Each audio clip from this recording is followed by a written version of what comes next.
Well, Microsoft executive Jared Bridegan was shot and killed in front of his 2-year-old daughter on a Wednesday evening in February of 2022. He was driving on a secluded road when he got out of his car to move a tire in his path. After almost a year, finally an arrest was made, which has led to more questions really than answers. And joining us virtually is Jared's wife, Kirsten, who says her daughter clearly was traumatized. So, Kirsten, thank you so much for joining us. And let me say to begin with, this has got to have been terribly traumatizing for all of you, not just your daughter. So I'm so sorry you've had to go through all of this. Thank you. I appreciate that. Uh, Tell me what it's been like for the last year. I don't even know how to describe it. For the first few months, it almost seemed like it wasn't real. I would still expect to see him pull in the driveway and walk through the door.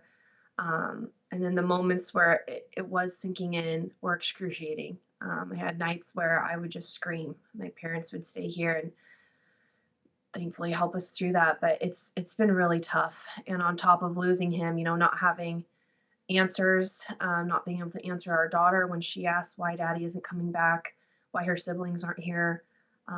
It's just been an excruciating year. Right.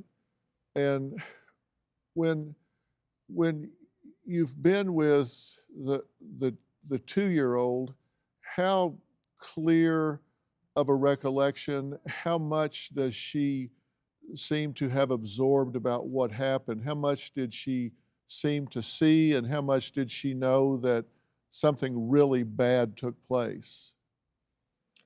So she really clearly recalls the sounds of the gunshots. She will talk about them as the boom, and she'll repeat 3, boom, boom, boom, and then she'll say daddy on the ground. So from her car seat, I don't believe she would have seen him get shot. She heard it, but then I believe when she was pulled from the vehicle, she possibly saw him on the ground outside of the car, and that's why she says daddy on the ground. Wow. Is this something that has visited her, triggered her? Has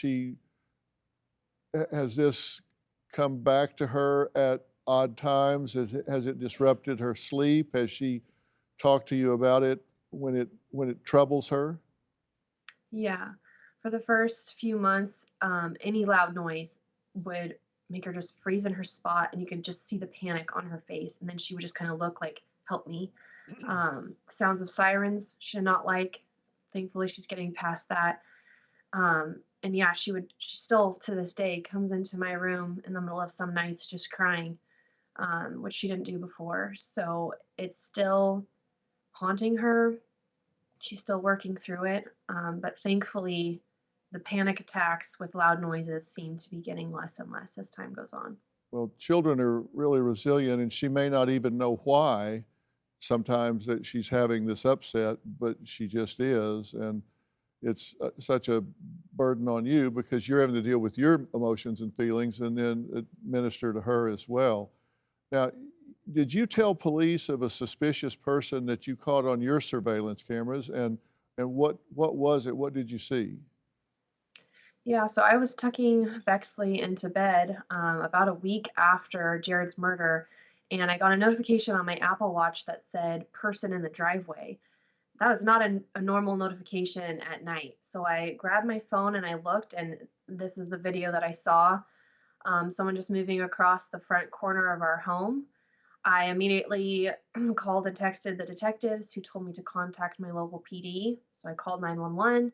Officers came out. We weren't able to figure out who it was. Unfortunately, that camera angle with the lighting didn't give us a good shot.